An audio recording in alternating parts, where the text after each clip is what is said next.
Iran Israel యుద్ధ ప్రభావంతో సముద్ర రవాణా స్తంభించి విశాఖ ఎల్పీజీ రిఫైనరీలకు గ్యాస్ సరఫరా నిలిచింది. ఫలితంగా కొరత ఏర్పడింది.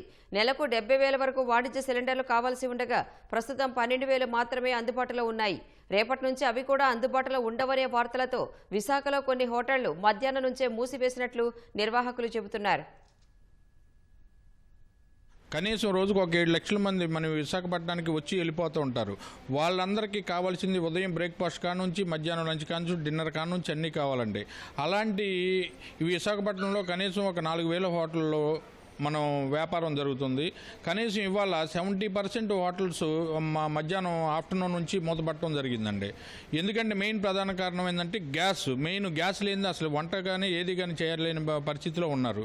ఇవాళ ఈ యుద్ధ నేపథ్యంలో మా స్టేట్ అసోసియేషన్ నుంచి కూడా అన్ని జిల్లాల కలెక్టర్ గారిని కలవటం, వాళ్ళకి ఒక వారం రోజుల నుంచే మేము చెప్పుకుంటా ఉన్నాం. సార్ ఇలాగ డీలర్లు మాకు వారం రోజుల ముందు నుంచి చెప్తున్నారు, ఇలాగ గ్యాస్ కొరత ఉంది, ఈ కొరత వల్ల మీరు ముందుగానే ఆల్టర్నేటివ్ చూసుకోమని చెప్తా ఉన్నారు. కానీ ఇవాళ కనీసం మనం ఒకప్పుడు అంటే కిరసనాల పొయ్యిలు, కర్రల పొయ్యిలు అలాంటివి ఉండేవి. వంటలు చేసేవాళ్ళం, అతిథులకి ఆతిథ్యం రంగంలో ఇబ్బంది లేకుండా ఉండేది. చేతిలో కోటీశ్వరుడు అయి ఉన్నా కానీ జేబులో ₹1,00,00,000 డబ్బులు పెట్టుకున్నా వాళ్ళు వచ్చి హోటల్కి వచ్చి భోంచేయడానికి వాళ్ళ భోజనం దొరకలేని పరిస్థితిలో మనం రాకూడదు. అలాగా కోవిడ్ రోజుల్లో కొన్ని రోజులు అన్న హాస్పిటల్లో ఉంటాం. ఆకలి లేకపోతే 24 అవర్స్లో ఏ మానవుడు కూడా తిరగలేని పరిస్థితి.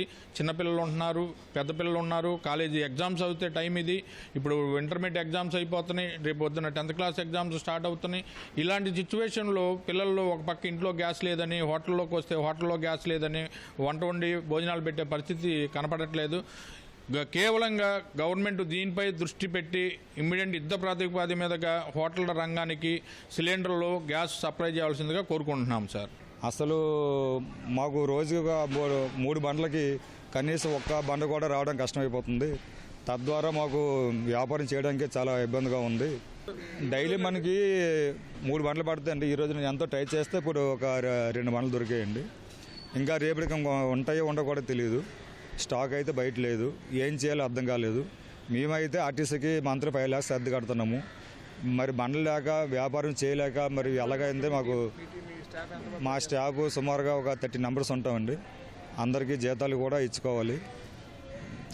చాలా ఇబ్బందిగా ఉంది.